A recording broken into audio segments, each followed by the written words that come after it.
musical linguistic objects.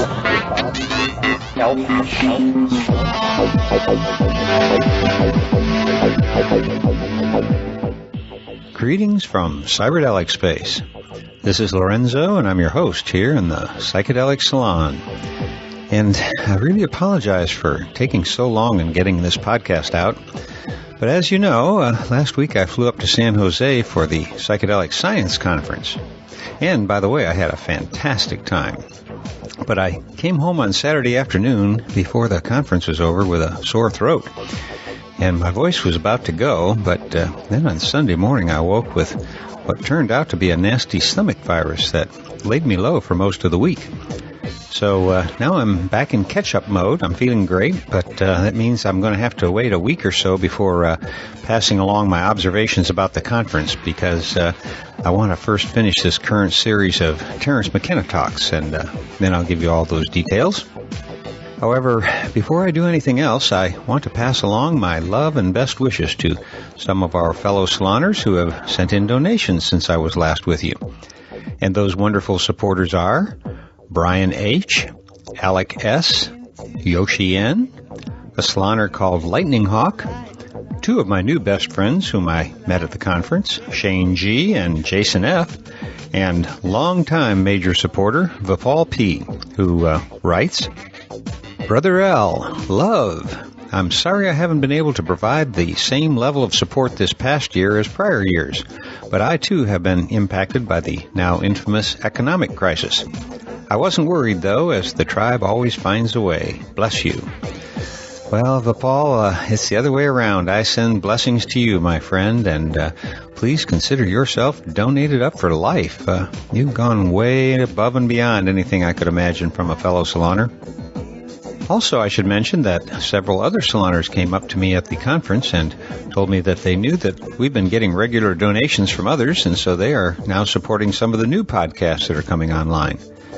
In fact, just the other day, I heard KMO on his Sea Realm podcast thanking Max T for a very generous donation, and that was just a week or so after Max did the same for us here in the salon. So, what a great guy, huh? So I want to thank all of our donors and supporters, as well as those who are also helping other podcasters get their message out. And I sure don't want to leave out the saloners who have bought a copy of my audio book, The Genesis Generation.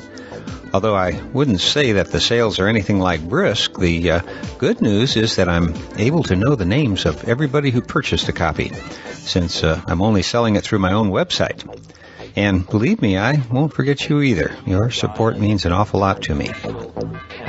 Now, one other name I should mention that just occurred to me is that of E-Rock X1, whose Gaian Botanicals website can be found through a link that you'll find on the left side of our psychedelicsalon.org blog. Now, E-Rock X1 has been a long-time supporter and helper around here, and even though he's in a bit of a financial bind himself, nonetheless, he's printed and distributed many thousands of Psychedelic Salon bookmarks to help us get the word out. So if you are looking for any high-quality botanicals from a reputable source, you may want to take a look at all he has to offer. And he is very careful in how he sources his products, by the way. This would be a really good guy to support if you need anything he's selling. As Red Green often said, we're all in this together, you know. And now we're about to share some more time together with the late, great Terence McKenna. As you already know, today we're going to hear the next installment of a series of recordings sent to me by fellow saloner Brian P. And I should let you know that there were a few places where there was a very short skip in the tape. And they were actually there. I didn't edit anything out, so you're getting it just as it is. Now we're going to pick up where we left off in this 1992 workshop as Terence McKenna begins doing what he did best. And that is, he would take a simple little question from somebody in the audience and then he'd answer it, without any notes of any kind, I should add. Sounds simple, doesn't it? Well, listen to this first question right now, and then count how many different topics Terence covers, along with detailed references, I should add, before the next question is asked. And then you will begin to understand just what an incredible mind he had.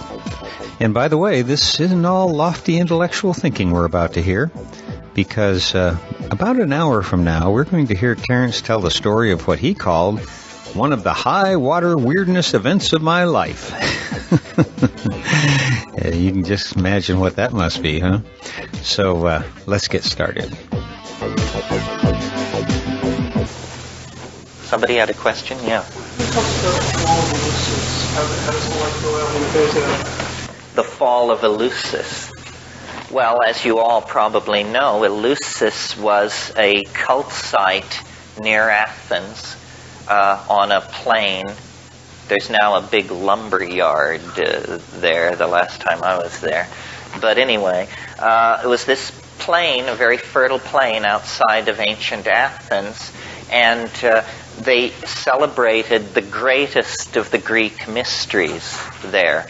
They celebrated, it was a biennial, a twice yearly festival. In the spring, they would celebrate the lesser mystery. And this seemed to be a fairly local get-together of some sort, and probably a planting festival.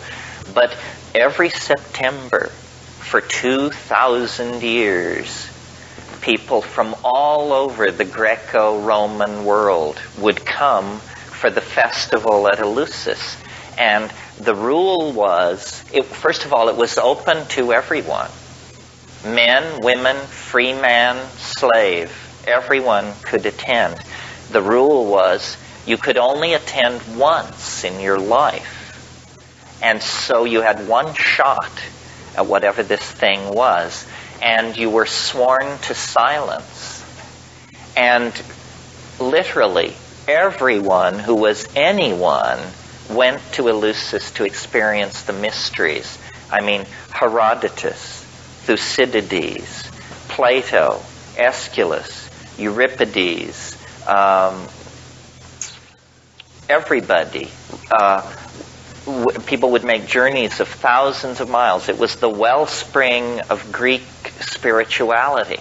The problem is we don't know with certainty what the excitement was all about.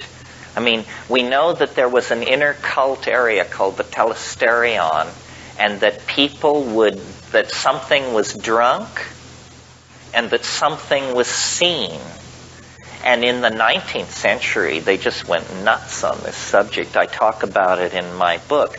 And they finally, all these constipated Victorian classicists decided that the mystery of Eleusis must be a representation of the female genitals, illuminated at the height of this ceremony by a laser light show of some sort. And so, it was just absurd. It was a complete distillation of the Victorian mind being projected. You'd like to believe that the roots of Western civilization are deeper than a peep show, but hey, who knows? There was a very interesting incident it's called the Scandal of 415, which is that in 415 BC, a wealthy Athenian noble named Alcibiades was busted. The charge was possessing the Eleusinian mystery and distributing it to guests at dinner. Well, this seems to make it fairly clear that this was not a clay representation of anybody's genitals. This was some kind of dope of some sort. So then the scholars whip out their knives, and all kinds of theories have been brought forward. Some of you may know the scholar Robert Graves discusses this in The White Goddess. And his theory, which I think deserves to be more looked at than it has, his theory was that these recipes, people drank something from a special cup called a kakekion, and recipes supposedly exist for what they drank, and it's honey, barley, something else, and always water. And Graves argued that that water is not something that you list as an ingredient of something you drink. Obviously, it has water in it. So he said the inclusion of water in this list is in order that there can be an ogam. Do you know what an ogam is? You will when I tell you, because you've all seen them. An ogam is when you make a list of things in such a way that the first letters spell out a word. You grok that? So the idea was that in Demotic Greek, the words for barley, honey, water, and this fourth ingredient that I can't remember, those 4 words can be arranged to spell out the word miko, which means mushroom. So Robert Graves was convinced that a psilocybin mushroom lay behind the Eleusinian mysteries. This is a pretty good, this is not entirely unreasonable. Now, a few years ago, there was a book written by the great mushroom enthusiast and discoverer Gordon Wasson, and the chemist who discovered LSD, Albert Hoffman, and the classicist Ruck. The 3 of them, and Jonathan Ott, I think, was also in there, wrote a book called Persephone's Quest. Not Persephone's Quest, that's a different book. The Road to Eleusis. Good, watch me. The Road to Eleusis. And they put forth there a new theory, which was that on the plain of Eleusis they grew barley. And these people thought that there may have been a special strain of claviceps. Do you all know what claviceps is? Do you all know what ergot is? Ergot is a smut. A smut is a disgusting disease, a fungal disease of grain. Have you ever been in a cornfield and seen an ear of corn that looks like it's covered with some black, slimy, horrible stuff that's flowing out of it and all over it? It's absolutely disgusting. Although God, in California, I don't know if this is hit here yet, but in California for the past year, the hippest thing that you can be served at pretentious art openings and stuff like that is corn smut, which they spread on crackers. And it's just horrible. And it's really expensive. I mean, it's more expensive than caviar, and it's just become a craze. And I wouldn't get near it. I mean, it's not only disgusting to look at, but the chemistry of it is so weird. God alone knows. I mean, hives would be the least of your problems. Anyway, so corn smut, and there are rye smuts, and there are wheat smuts. But interestingly, the rye smut, which is ergot, is an organism called Claviceps paspali, produces LSD-like alkaloids. And the problem is that LSD, ergot-related alkaloids also tend to cause convulsions, or they can cause convulsions.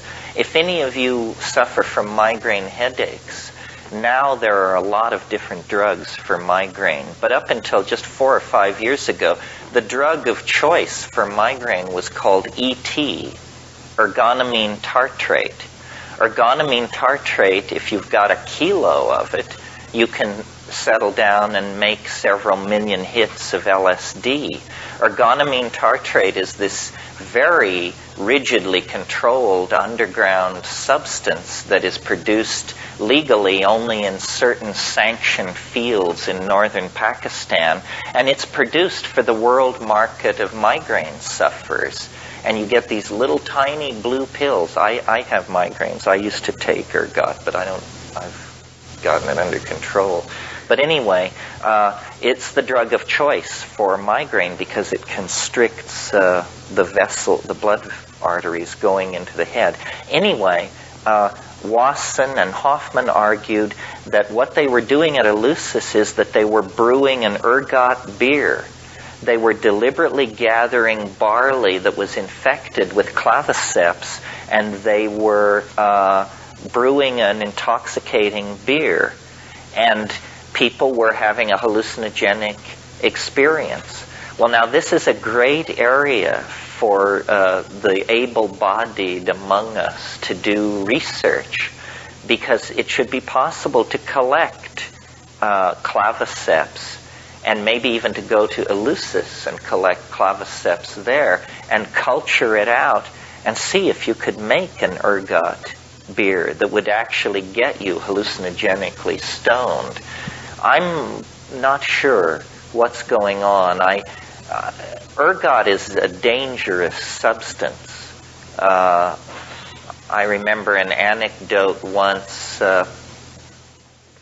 Many years ago, I knew these people who occasionally dealt illegal substances, and one day they were moving some ET to somebody, and they asked this guy there if he would take this ounce of ET and deliver it to this certain address. And when they gave it to him, they said, "Now, this is ET, so just leave it alone."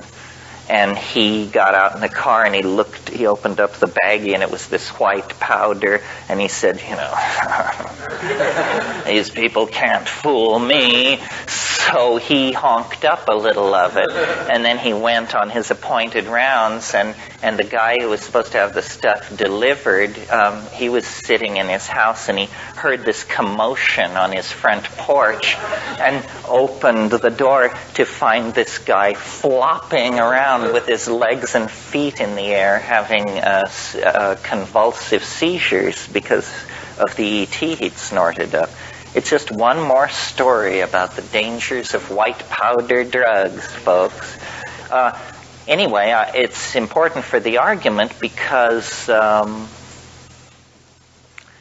don't see how they could have been serving several thousand people ergotized beer every September for 2,000 years and not had the Eleusinian mysteries get a certain reputation for risk.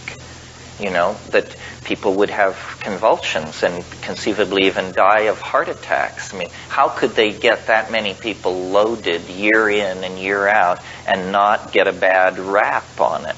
And then I talked to Albert Hoffman about this, and he didn't seem to feel that it was such a problem. He said that what you could do is float hot oil on the surface of this beer, and you could draw off the convulsive alkaloids would have an affinity for the hot oil, and then you could just skim this oil off and discard it, and you would leave the hallucinogenic material in the beer. Well, I haven't tried this. Like I say, it's for the able-bodied. But in any case, this was the last outpost in the West of psychedelic mystery. And eventually, those enthusiastic Christian barbarians appeared on the scene. In this case, it was Alaric the Visigoth, a great guy to take to an art museum.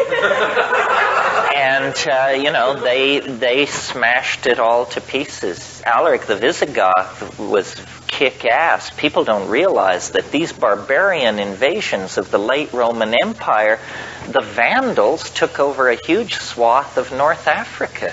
They didn't just stop at the bottom of the boot of Italy or on the Peloponnesian Peninsula. These guys just kept rolling. And huge parts of Africa were under the control of Visigoths and Vandals. North Africa, Carthaginian coast of the Mediterranean. And that was the end of the Eleusinian mysteries. But it shows how late this mystical psychedelic impulse persisted in Western civilization. See, the thing that gave the Greeks their genius was that it was a mingling of a northern mentality coming out of Thracia and places like that, meeting a very old, mystical, feminist culture that had its roots 10,000 years deep in Saharan Africa via Egypt and Çatalhöyük in Turkey. Because it was said, even in classical times, what is celebrated in secret at Eleusis is celebrated publicly at Knossos in Mycenae. You see, in Minoan Crete, you see, Minoan civilization was an archaic civilization. It preserved the goddess worship, the opium use, all of these archaic styles were preserved in Minoan Crete for millennia after the rule on the coast of Asia Minor was kingship, bronze-tipped spears, city building, and that whole sweat socks mentality that built up there. What finished those folks off was around 950 A.D., Mycenaean pirates eventually laid siege to these Minoan cities, and after centuries of slowly drifting deeper and deeper into opiated decadence, Minoan Crete fell. But all of the mysteries and the mysticism and the orgiastic rites and all of these archaic forms were then imported into Greece as mystery religions, as cult practices. One of the puzzles of Minoan religion is that they worshipped these things, or they had a religious relationship to these things called aniconic pillars, they're called. What they are mushrooms, as far as I can tell. They built shrines, they worshipped columns, but these columns were slightly flared on the top.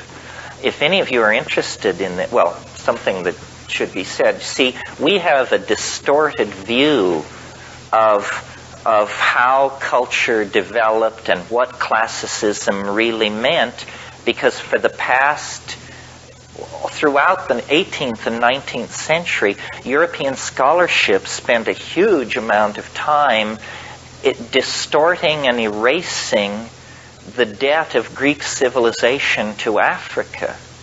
They basically screwed with the record because they just couldn't bring themselves to believe that all this wonderful architecture and proportion and mathematics, that it was little brown people who were responsible for this.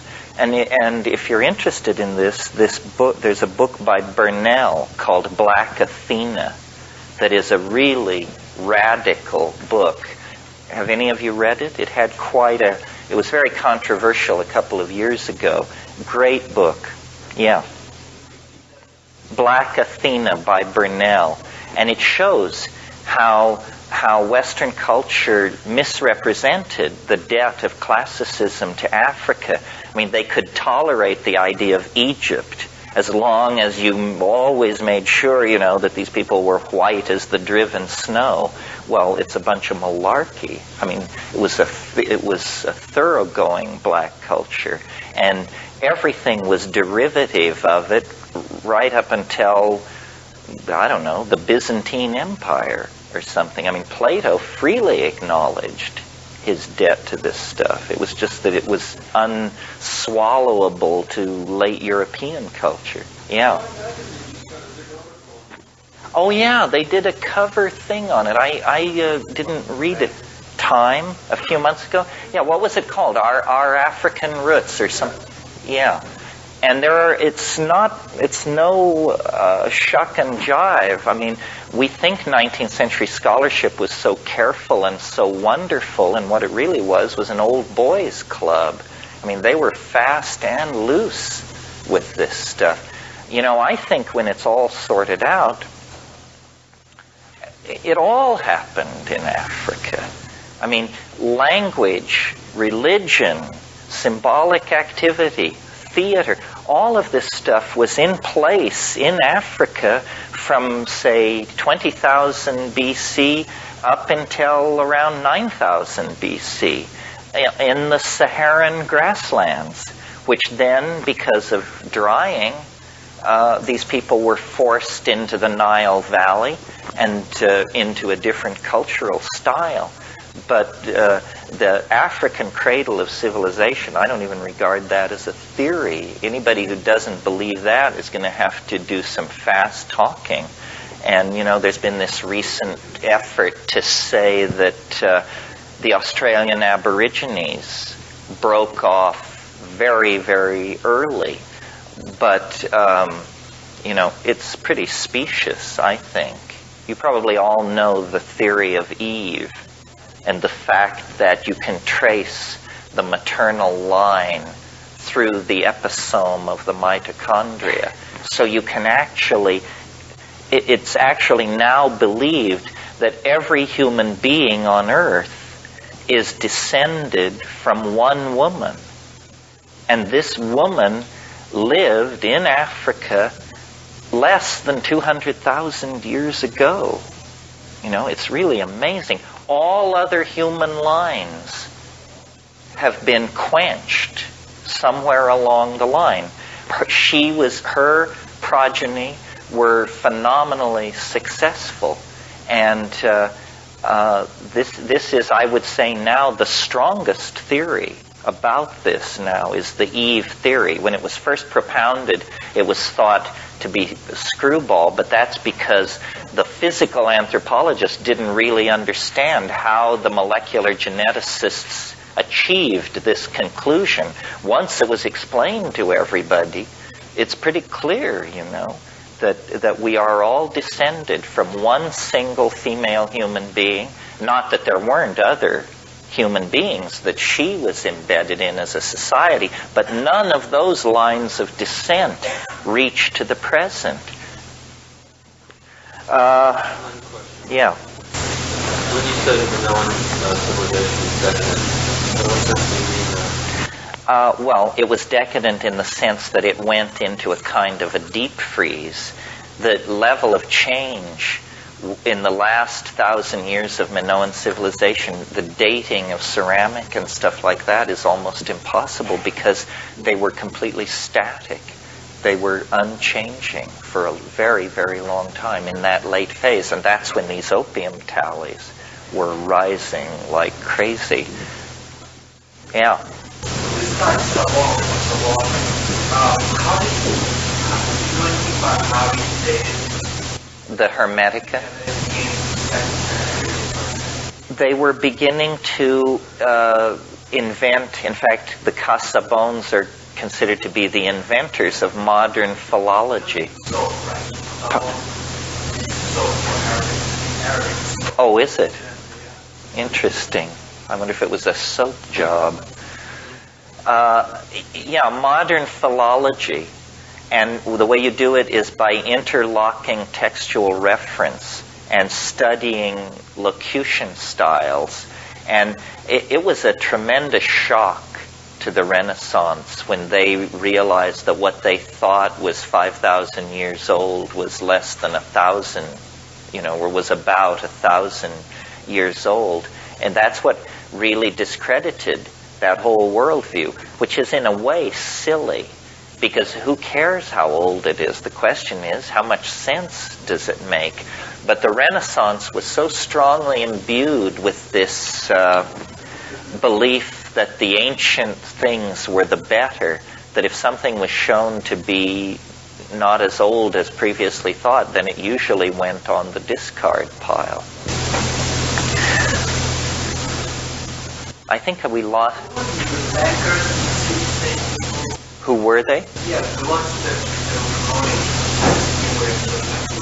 were. It was Cosimo de' Medici and that family and the Borgias. But this family, there were, I think, 11 popes who bore the name Borgia in a 100-year period. So these people were very, very well connected. They were very wealthy. They had disposable income. which was something new in the world. And they invented a whole bunch of things which God knows this city lives or dies by. I mean, like connoisseurship, patronage of the arts, and secular research projects. I mean, they were funding Da Vinci's work on catapults and flying machines at the same time that they were keeping all these painters paid and in mistresses and so forth. They were organizing archaeological digs. People couldn't believe this stuff. I mean, we have assimilated all this, but they had forgotten the classical world. And they lived in places like Rome and Naples and Venice, but they had never dug. And they'd just been quarrying the Colosseum and stuff like that. Well, then when they began bringing this stuff out of the ground, and then the Platonic corpus and all this, they just went ape for classicism. So ape that, now we're this year celebrating the 500th anniversary of Columbus's voyage, which in a sense can be seen as the cherry on the top of the Renaissance mental explosion. We are still living in a classical world. We still react against classicism. The buildings we live in, the clothing we wear, our notion of how gentlemen behave, our attitudes toward women largely, our attitudes towards private wealth, all of this is classicism. And it had been dead 1,200 years before these Italians latched onto it and dusted it off and set it up. And, the modernism, in its broadest context, whatever that means, is the first movement to come along to be able to in any way challenge classicism. The subsets of the art movements and literary movements that preceded modernism were simply aspects of classicism. Romanticism, Mannerism, the Baroque, all of these are like facets of the classical object. It's only in modernism. And what modernism represents, in my humble opinion, is a kind of return to the archaic. Modernism deconstructs the clarity of the Western eye. If you have to date where modernism begins, it begins with Impressionism, which takes the clarity of the Western eye and begins to dissolve it, and the linear, the columns and lines, that's how narrative was until James Joyce and Henry James and people like that showed that narrative could be broken up. Modernism is a form of primitivism, strangely enough. The people who created modernism, people like Marcel Duchamp and Picasso and the Surrealists, they were tremendously influenced, in the case of Picasso, by African art, masks and sculpture, stuff that had never been seen in Paris in 1905 through 15, and everybody was tremendously excited by it. So modernism is part of this much larger phenomenon which I call the archaic revival. The discovery of the unconscious through Freud and Jung, the deconstruction of the image, first the image seen through Impressionism, and then the image imagined is deconstructed through Surrealism and Dada, and then finally, the concentration on the materials of art, which you get in abstract expressionism, where it is about paint. It's no longer about paint in the service of the visual pictorialism. And then all the postmodern stuff, which is, of course, just sort of running naked, screaming through the street kind of aesthetic. Yeah. Has no one ever known to still be about a very, very thousand to see how what was happening to the... Well, this thing, only this one instance I mentioned, the scandal of 415 and this guy Alcibiades, and he was fined. He was fined and given a warning. Question, yeah.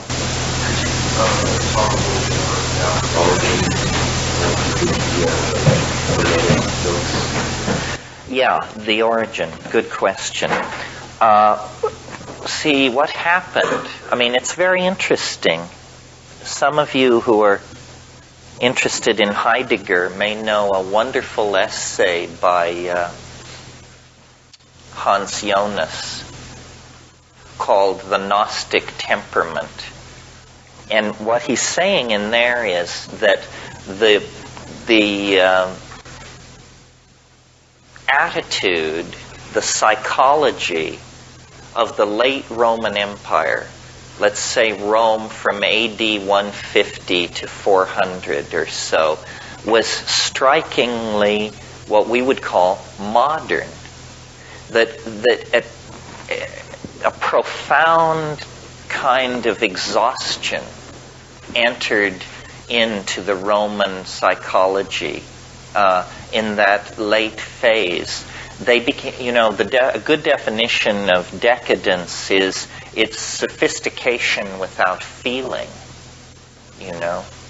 And it's Camille Pallia's definition, by the way. And the Roman Empire made the emperor a god. Well, imagine the cynicism that would pervade our society if you were under state order to light candles to George Bush. I mean, we're free to think of the man as a jackass, and it's not heresy. I mean, it may be bad taste, but it isn't heresy. And the Roman Empire expanded so rapidly and took in so many different kinds of people. I mean, there were, the Jews at the end of the Mediterranean. The Parthian Empire had been partially incorporated into the Roman Empire. Egyptian mystery religions and African folk religion, barbarian Celtic ideals were being imported in, and it became and the state religion, the religion of the emperor as god, was fairly tolerant. You had to burn a candle to Caesar, but you could also burn a candle to Astarte and Thoth and Hermes and all these other people. What got the Christians in trouble was they wouldn't give Caesar his due. Even though it says to do this, they kept claiming that they had some kind of political agenda. They kept expecting the return of a political figure. The Romans hated that because they saw it as a political force. Well, in that situation then, you have to talk about early Christianity to get this stuff in context. People don't understand how shaped our knowledge of the origins of Christianity are, with good reason, because a religion wants you to believe that it's all very cut and dried. There are real mysteries surrounding the birth of Christianity. Let me just run through it a little bit. We all know, or most of us know, if you're not completely secular, the Christmas story. And it begins, and Caesar Augustus decreed that a census should be taken of all the world, and each was going to his village to register. Do you all know this story? And so this explains why a pregnant Galilean woman, 9 months pregnant, is 110 miles away from her home village in Jerusalem. We're told that they are obeying the dictates of Caesar Augustus to participate in this census of the empire. And we're told that Pontius Pilate was procurator of Judea at this time. There was no census ordered by Caesar Augustus. No record exists of this anywhere. And if this had happened, it would have been an enormous bureaucratic task involving hundreds of clerks and the coordination of data from all parts of the empire. It would have been a shtick of some sort. And there's nothing, only this reference in the little story of Christ. Well, weird. Okay, so then you move on. The assumption is that Christ was born in 6 BC under the conjunctio maximus of Jupiter and Saturn. That places, if you believe the Gospels, that he was killed at age 33. That means the crucifixion must have been in 27. Well, there is no reference to Christ outside the Gospels until AD 71. What was happening between 27 and 71? It's damn near 50 years. And the whole thing falls silent. And then what we get AD 71 in, I think the Roman, I guess it's in Suetonius. Suetonius, who was a Roman historian and contemporary, he says in a long rap about something else, he says, Jews have recently come to Rome and caused public disturbances at the behest of their leader, Crispus. This is as close as we get. We don't even know if Crispus is Christ. We just accept that this must be so because Suetonius is telling us that Jews of a religious type have come to Rome and caused this agitation. Some people have even wanted to that Christianity was invented in the late 60s, and that there never was a person named Christ. That zealots who were preparing the uprising of 69 against the Roman Empire created a mythical figure of a generation earlier and used this mythical figure as a symbol of their rebellion. It would be sort of as if we were to get into Joe Hill. You all know who Joe Hill is? The engine of socialism is a-slippin' back. Come on, all you workers, shovel sand on the track. Joe Hill was a martyr to social reform in this country. I believe he was shot by a firing squad in Utah in 1913. Well, we could reach back to Joe Hill and make him the founder of our movement and say what a great guy he was and collect stories about his life, and we could use it to center ourselves and build a kind of social reform movement in the name of Joe Hill. Yeah. The sacred mushroom and the cross. He basically says something very much like this. I don't know about that. I just think it's very peculiar that we know so little about Christ when he had such a major role to play. I mean, take a guy like Mani. Mani, the founder of Manichaeism, who was born in, I think, around 320. God, we know everything about Mani. We have his tax returns. I kid you not. We have the guy's tax returns, and we know what he looked like. We know who his friends were. We know he had marital problems. A real person, you know. And yet his religion was stomped into oblivion. So there's something funny about all this. And of course, Christ is no ordinary person. Christ is the third person of the Trinity, God incarnate. This is a claim, this was an idea that had been around for a few hundred years. You all have heard of Dionysius, who most people tend to connect to Bacchus, the drunken late Roman god of wine. But the early Dionysius is a much, much weirder figure. The early Dionysius is an androgyne, always in the company of women, a god of ecstatic frenzy.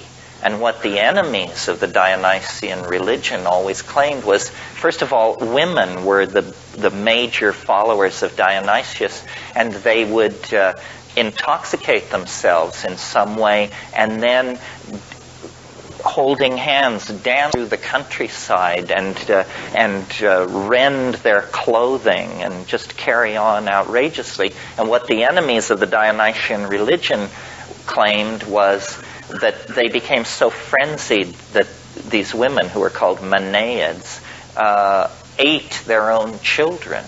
This was the lie spread about the Dionysian religion. Well, the story of the birth of Dionysius is very interesting, because his father was Zeus, the hidden higher all-father, analogous to God the Father in Christianity, but his mother was Semele. And in some versions, Semele is a mortal woman, the daughter of King Cadmus of Thebes, but in other versions, she's herself some kind of a goddess. Anyway, she was one of these many affairs that Zeus had. He was always impregnating women and bearing children. And in the 8th month of her pregnancy, she was struck by lightning and killed. And she was very dear to Zeus. And when he came upon her dead, he immediately performed a cesarean operation. And he cut open his thigh, and he put the child into his own thigh and laced up the wound. And the child was born out of the wound 6 weeks later. Now, this may be grotesque and peculiar, but notice that what we have here is something close to a virgin birth.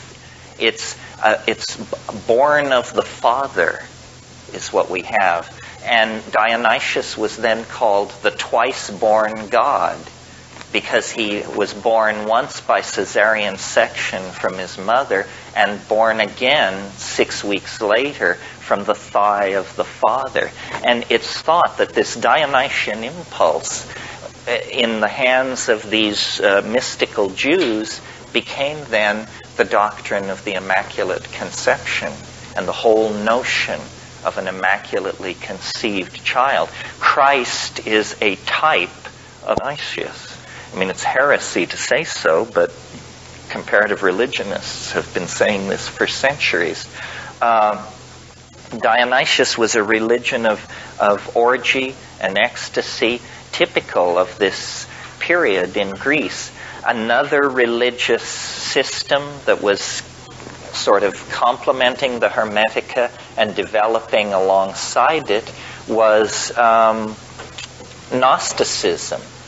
And, I said a few minutes ago that the psychology of the late Roman Empire was very modern.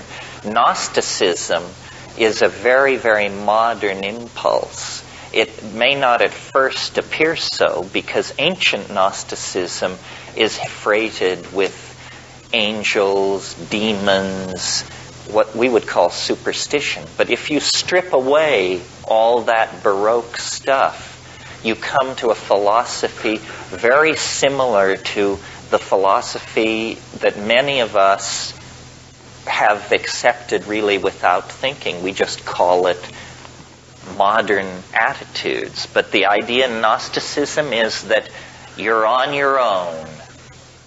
There ain't no free lunch. If God did make the universe, he disappeared shortly afterwards and has no interest in you, your fate, your fears, your hope. We don't belong. Gnostics were profoundly phobic of the world, and they were either very ascetic cults or they were very libertine-like cults, springing from the same idea, which was that they did not belong in this universe. They were from a different place, and their whole concern was to escape They are the ones who decided that the earth is an iron prison. They didn't like to have children because they felt that to have a child is to trap light in matter. In many Gnostic sects, the only forms of sexual activity that they approved of were forms that were guaranteed to not lead to conception. So oral sex, anal sex, whatever, but never sex which could lead to conception, because that would trap the light, and that was an abomination. Needless to say, these sects died out in a hurry because they were self-limiting. There were all kinds of religious impulses, yeah.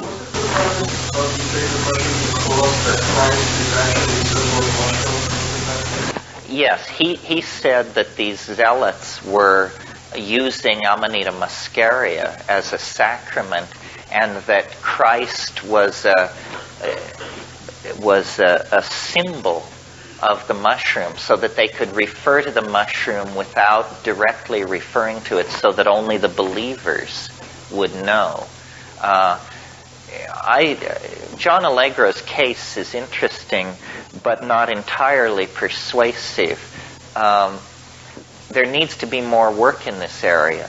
There is something going on in the ancient Middle East about mushrooms. It's hard to reconstruct, first of all, because the climate itself has changed so much that there are no mushrooms. But the evidence is pretty strong and getting stronger that there was mushroom use. I reproduced in my book a picture of a mushroom object, and I was hoping I had another one here, but I guess I left it back at the apartment. Mandaeanism, which is an old cult in that part of the world, forbids the use of mushrooms, which is puzzling since there are none, and they don't forbid much, but they go way out of their way to forbid mushrooms. Out of all this turmoil, it was very much like modern times. The whole Hellenistic world was awash in religious speculation. On every street corner, they were casting horoscopes and prescribing diets, and there were the temple prostitutes. So there was a whole hedonic element in sexuality. Orgy was a style in some religious organizations. And out of all of this religious foment, Gnosticism, Hermeticism, Chaldean oracularism, Jewish syncretism, so forth and so on, and Christianity was in there, but it was just one in the crowd. But with sharpened elbows and a sense of organization, it was able to slowly worm its way into a position of dominance. The real Christians, whatever that means, probably were stamped out under the name of pagans. You see, what happened was the message of Christianity was that the end of the world was imminent. This is the other thing that they were into that has also reemerged in modern times, is the imminence of the end of the world. And so for about 180 years after Christ, or 150 years, everybody just was like so stoned out on this rap that no serious organization got done. And they just waited for the end of the world in little communities, practicing voluntary poverty and, doing their thing. And then it began to slowly dawn on people that it had been a long time since the Messiah's promise. And it was kind of stretching out a little. And so then certain mentalities in that situation said, this, return of the Messiah is all very well, but I think we should get some real estate under our control and begin a vigorous building program and maybe found some schools and stuff like that. So these religions began to turn away from their end-of-the-world ecstatic millenarianism, and to see themselves as organizing for the long haul. And it was in this atmosphere that the Hermetic books were produced and written down. The chief magical ritual of Hermeticism is the invocation, the ability to call stellar demons down into statues. And then these statues prophesy. And this is why Christianity is, it takes the Jewish aversion to idol worship and just raises it to a whole new level of intensity, because they were freaked out by this animating of statues with stellar demons thing that the Hermeticists were into. Yeah. When you say animating statues, what really happened? Well, this is a good question, you know. I mean, when you're reading a 1,500-year-old account of a magical invocation, if we are to believe them, what happened was, by singing certain songs, burning certain incense, and performing these rituals at certain times that were astrologically correct, they could cause these things called decans, which are zodiacal demons of some sort. There are 3 decans to each zodiacal sign. See, modern astrology has largely forgotten this. I mean, there are people who do decanic astrology, but you have to pay through the nose because, of course, this is a lost and dying art. But they would somehow be able to draw these decans down into the statue, and then they could extract knowledge from the statue. And you know, this would lay the basis for these sympathetic magics, which were then later developed in the Renaissance. It's quite powerful, actually. This is why this book I recommended is so interesting, the one on Spiritual and Demonic Magic by Walker, because it shows you how, by you living a certain life, you know, these Renaissance princes were incredibly wealthy. So you have a suite of apartments which overlook, you know, the Plaza San Marco in Venice, and certain colors are prescribed that the walls be painted.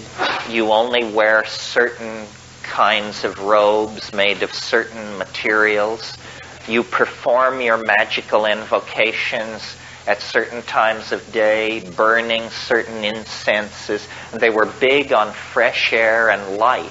It isn't the dark image of magic that we get of, you know, the stirring cauldron and the bat-faced familiar and all that. No, it's all about open air, light, wind blowing through, flowing silk robes. They were angelic magicians, is what they were. And they were evoking these things through the use of sigils, which are magical symbols. And then there became stress on magical alphabets. Enochian is one of these magical alphabets, or languages, rather. John Dee, remember I mentioned the whole 10-year episode with the show stone. Well, one of the subjects which these entities that Dee and Kelly were dealing with returned to again and again and again were the Enochian, this language which they said was the true language that Abraham used to communicate with the angels. And it has a special alphabet, an alien alphabet. And there's even been published an Enochian dictionary of some 4,000 or 5,000 words. There was a very bizarre, this is just a footnote, but a very bizarre episode in the mid-1950s. There was a woman who was a kind of clairvoyant, and she was in contact with flying saucers. I mean, now everybody and their dog is in contact with flying saucers, but at that time it was fairly rare enough that she became an object of interest to the CIA. And at one point, she was in the CIA building in Langley, Virginia, and they were interviewing her, and she said, "Well, there's a flying saucer right outside the window." And these guys rushed to the window and looked, and there was some kind of thing in the sky, and she said, It's giving me a message for you, for this colonel." and the message was Affa, Affa, Affa, A-F-F-A. So he wrote this down. Well, then I didn't read this. I looked it up. I had a hunch. Affa is the Enochian word for nothingness. Just more weirdness. Angelic languages, why do these DMT creatures, why are they so concerned with language? Not only language, but alphabets. I had a very weird, in fact, one of the high water weirdness events of my life was when I was young. I used to, I wanted the DMT flash to last longer. So I used to smoke it at the height of LSD trips. And one Christmas vacation, this rooming house that I managed in Berkeley, everybody had gone home for Christmas, I thought. And so I decided I would take some LSD and smoke DMT. And so I took the LSD, and then I smoked the DMT. It was just nuts. I mean, it's nuts enough, but this was like turbocharged nuts. It went on and on and on. And finally, there was a woman who I rented a room to upstairs named Rosemary, who was supposed to be in Minnesota. And she was an actress and very projective, and did everything with great flair. And she apparently came back early from Christmas vacation. So she hit the front steps running of this house and used her key to let herself into the front door, and came right around to my door and started beating on my door. Well, I am by nature a very paranoid person. I mean, I can be up the Rio Yaguas Yasu in the middle of the Amazon basin, and if I'm out in the rainforest smoking a joint and a stick is broken anywhere near me, I immediately hide the dope, and just, I'm very paranoid. So this woman lets herself in and comes and beats with her clenched fist on my bedroom door. Well, I underwent a coronary thrombosis or something, and I was in the elf space, and they were screeching and chattering and showing me all this stuff. And when she did this, I flew off the bed. I jumped 2 feet in the air and landed on my feet. And it was as though, and don't try this at home, folks.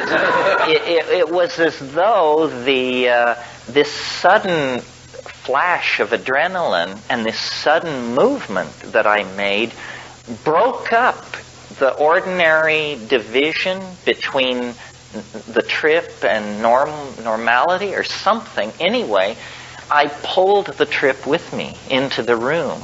I was now standing in the room, eyes open, but the elf creatures had come with me. And everything had just been jacked up to some immense level of intensity. And there were these rotating geometric things in the room, hanging in the air, and it was moving in this jerky motion. This thing was going click, click, click, and it was faceted. And every time it would make this large metallic click, these plastic triangle-shaped, brightly colored chits or something, like little pieces of floor tile or something, would fly across the room. And each one of them had a letter on it in an alien language, sort of like Hebrew or Sanskrit. And it was just, there were several of these machines, and these things were ricocheting off the walls, and I had an elf hanging off each hand, and I was turning around, and I was just saying, holy shit! You know, and then she's still beating on the door, you know? So I stagger over to the door, fling it back, and look at her and say something like, "We dukwam waxi bogwadik haptikuputik." And then she realized at that point what my problem was and retreated. But I've never forgotten. It's the one time that they went literary on me, and not only did I see them, not only did I hear them, but they were printing on the air the message as well. Very curious. I mean, we don't, yeah. Yeah. It's... I don't know, the first few times I smoked DMT, I had almost no ability to say anything about it at all. I remember the first time I did it, I've never actually seen it hit anybody quite as hard as it hit me the first time. I came out of it and I said, I can't believe it. I can't believe it. I don't believe it. I don't believe it. And I said this about 200 times because I was blown out of the water. I'd spent years getting my act together and becoming a Marxist and a this and a that, and had all this stuff all figured out, you know. And it just left me absolutely intellectually naked. It was that everything you know is wrong experience, except that it was from the toes, you know. I mean, everything I knew was wrong. I've never forgotten it.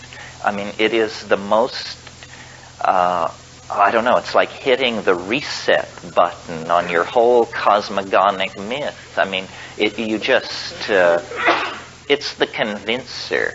You know, you occasionally meet people who say, you people who take drugs, listen, you think I believe that this is anything more than you just hyping yourself up on this? You say, listen, you got 10 minutes to put into exploring that point of view. Check this out, because it's confounding. I mean, people sometimes ask me, is it dangerous? It is if you fear death by astonishment. You know? Astonishment is something we rarely experience as the genuine article. We fake it. Say, oh, you've really surprised me. But, hey, surprise, surprise, it can really get wrathy, yeah. You mentioned this ancient cult that forbade the use of the mushroom. What were their beliefs? Why did they? Mandaeanism? Well, Mandaeanism is a very old religion. It arose around Jerusalem in a couple of centuries before Christ. It was a baptismal cult. And I'm really into the Mandaeans, actually. They were the oldest continuous Western religion in the world with a Gnostic intent. And they started out as Jews, but they were persecuted. They claimed John the Baptist as one of their own, and he was a member of some kind of baptismal cult because we know he baptized Christ. But they were driven out of the area around Jerusalem, and then for centuries they were in Lebanon, and then they slowly made their way across Persia, and they ended up in the swamps of Iraq and Iran. I know someone from there who calls himself a Baptist. Do you? Is he from Basra? Iraq. Is he from Basra, that city in the south? It's a very, Still there. Yeah, there are about 1 million of them. Why? How do you know? I mean, I've seen footage of that. I heard about that footage. People in London told me that they had seen it. They're very underground, he tells me, that because they're discriminated against. You don't go around advertising that you are these, the Muslims don't like them. Oh no, they don't like them. Well, Mandayans are very, very interesting. They have their sacred texts. Yes, they have their own written language. Although in 1847 there was a cholera epidemic that wiped out 90% of the priesthood, and only priests were allowed to learn to read and write this language. I have some facsimile manuscripts from the Vatican Library. I sort of think that we all should become Mandayans, that of all the religions I've ever looked at and studied, it seems to me the most psychedelic, the most sort of ethically correct. I mean, they are in there, and it would be a great religion to practice on a world scale because they're into caring for the land. They're river nuts. They love rivers, and they build a cult hut called a mandai, and they always divert a little ditch through it, and then they do their ritual baptisms and stuff like that there. But their folk tales and their religious beliefs are very interesting. It's like a religion of biology. The highest god in Mandayanism is called Hibble Zaiwa, and Hibble Zaiwa is always referred to as they. So it's that they are in charge, and it's beautiful scriptural stuff. They're very much like Orthodox Jews, only more so in that if you're a religious Mandayan, your life is ruled by all kinds of things, sort of like the rules of kosher. The most difficult rule that these people are asked to keep in their own lives is that if you're really a devout Mandayan, you are considered polluted if your eye falls on an unbeliever. And an unbeliever is a non-Mandayan. So you can imagine how difficult it is when you're down to 400 or 500 people to make sure that's the only people you ever see. The only profession that a Mandayan man can follow and not require ritual decontamination every day is silversmithing. So if you ever go to Baghdad, not likely too soon, but if you ever go to Baghdad or Basra or Kirkuk, there are communities of these people, and you find them by going to the silver markets. And then through discreet inquiry, you can find them. They said they're highly psychedelic, but what about the mushroom? What's that all about? Well, in folklore, folkloric anthropologists have developed all these rules. If a religion makes something taboo, you can usually bet that that means they were into it at some point. Because when a religion makes something taboo, it means that there has been a reformist upheaval inside the religion. This is probably how Soma was lost to the ancient Hindus, you know. It's how Zoroaster was called the Great Reformer. And he was the Great Reformer because he suppressed a lot of indigenous shamanic cults. And some people think that he actually attempted to suppress Hauma. And Hauma is the Avestan counterpart of Soma. If any of you are interested in all this book by Flattery and Schwartz called, what is it called? Hauma and Harmeline in Iranian Religion. It's from the University of California Press, and they make a very strong case that Soma was not mushrooms, that it was Pagaman Harmala. And it's a really interesting book. I mean, I learned things that I didn't know. For instance, in the pre-Zoroastrian phase of Iranian religion, drugs were not only used to access the spiritual world, but they actually said there was no other way to do it, which is sort of my position. So it was nice to know that these pre-Zoroastrian Iranian light religions, they were into what they called the Menog, M-E-N-O-G, the Menog, and it's another dimension. And you can only attain knowledge of it through the use of drugs. But the Menog existence is where the dead people are. And what their religion was about was you get to know your own soul through using drugs, and you approach it's like visiting somebody in stir. You go and your soul comes and meets you, comes through the Menog existence and meets you at the membrane. And the idea is that during life, you must learn to recognize your soul, because after death, if you can't pick it out of the soul swarm, then you will be somehow incompleted in the after-death world. Yeah. Curious, you mentioned death by astonishment. What were you on, or what did you recommend? To attain death by astonishment. Well, DMT raises the possibility of death by astonishment. I was talking to somebody about it last night, saying, when you take DMT, the question is not, will I be all right? The question is, have I lived through it or not? Because you can't tell whether you've lived through it.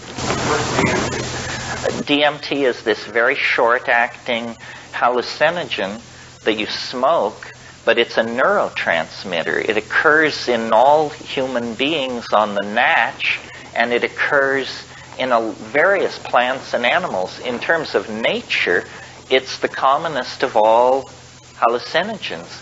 In terms of impact, it's the strongest of all hallucinogens. I mean, it's a completely reality-obliterating experience, and it comes on so quickly that you don't grok it like a drug. I mean, we all know what a drug is. You feel this, you feel that, it gets stronger, it makes you rest. Finally, it overwhelms you. This isn't like that. This is like that, you and your friends are somewhere and there's talk about this drug and the pipe gets filled and this and that, and then you're about to smoke this drug, or maybe you just smoked it. But anyway, a 747 crashes into your apartment building at 3 times the speed of sound and interrupts whatever you were doing. And sometimes people come out of it saying, what happened? What happened? For crying out loud. Say, nothing happened. You just did it. You mean that's it? Say, yeah, that's what it does. Because it's more like it happens so quickly that we interpret it as an event coming from the outside rather than a chemical compound diffusing through your body, because it completely replaces reality, not with the contents of your unconscious or your unfulfilled dream wishes or any of that, but with another dimension, a space filled with entities busy about their many tasks, although they notice you and come flocking over with a piercing screech and begin to, they like to treat with you. They play with you. They're not entirely friendly. It's sort of like, I don't know, it's the kind of feeling I used to have in India when I would go to make these hash buys in these Indian markets, and these guys would say, welcome, welcome, you're my friend. I am not like all the others. And what it was, we were there to do business, and so it was fine, and everything usually went smoothly. But this was environment into which to let your guard down or anything like that. You've had your hand. What does DMT do in our brain as a neurotransmitter? We don't know. Nobody knows what it's doing there. And as long as the government makes it impossible for science to pursue rational questions or rational answers to these kinds of questions, it's not likely we'll ever find out. The best guess so far is that it mediates attention. That, for instance, if there were to be a noise over here or movement, and I turn and that's a little spike of DMT makes that possible. It's where you suddenly narrow your awareness and project it deeply into a small, confined area. This was the best guess of the people who did work on it a few years ago. Yeah.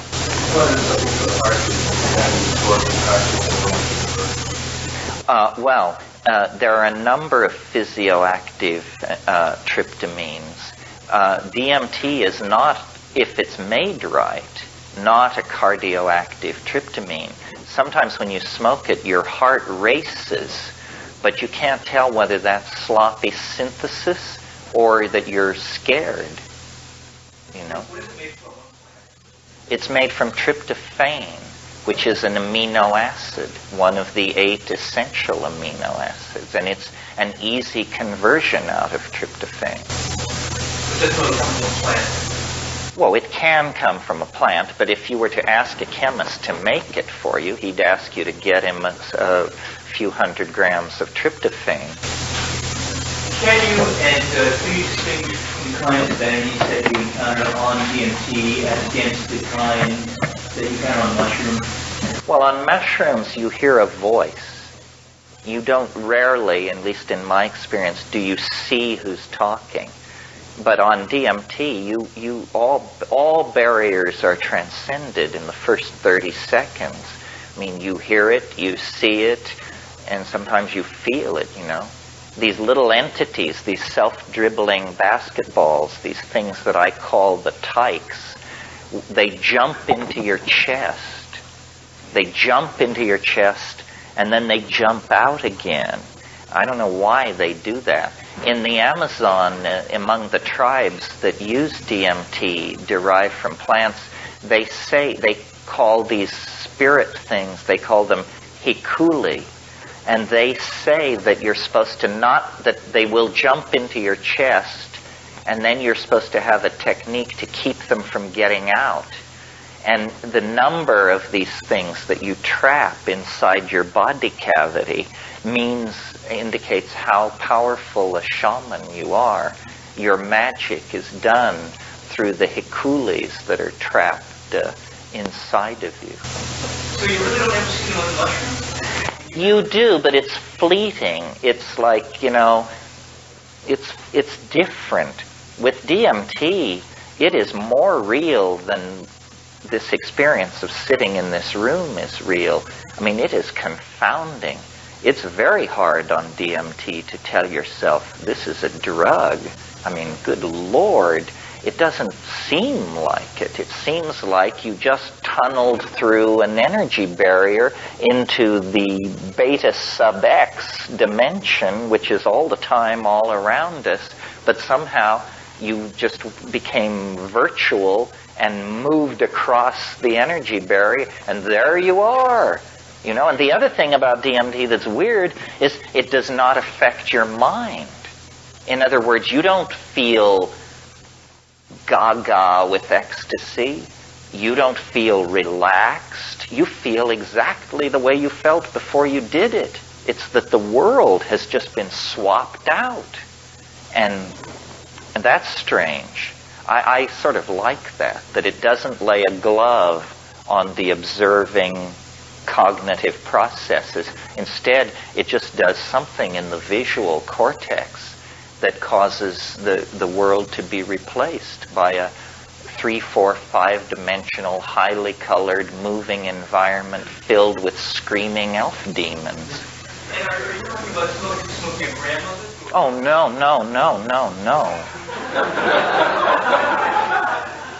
No. More like 50 milligrams. We need to go to lunch. This is the last clip. I heard somewhere that concomitant use of MAO inhibitors increases the length of time that the DMT experience will last. Have you heard that? And if so, in what form are the MAO inhibitors taken? Okay, the question is that can you extend the life of a DMT flash if you predose yourself with MAO inhibitors? The answer is probably. This is really a don't try this at home, folks, maneuver unless you really know your MAO inhibitors. There are MAO inhibitors, synthetics, that will inhibit every molecule of MAO in your body for up to 6 weeks after a single exposure. This you don't need.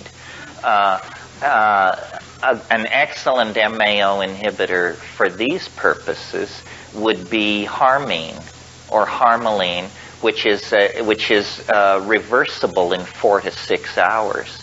So if you take harmine and predose it, but before you go extending your DMT trip with an MAO inhibitor, you better have just an ordinary, old-fashioned, regular DMT trip and decide whether you really want to spend more time in that place. Because, see, the hook is, especially for smart-ass straight types, is that you say, look, it only lasts 10 minutes, for crying out loud. You want to have all these opinions on this subject, but you're not willing to invest 10 minutes.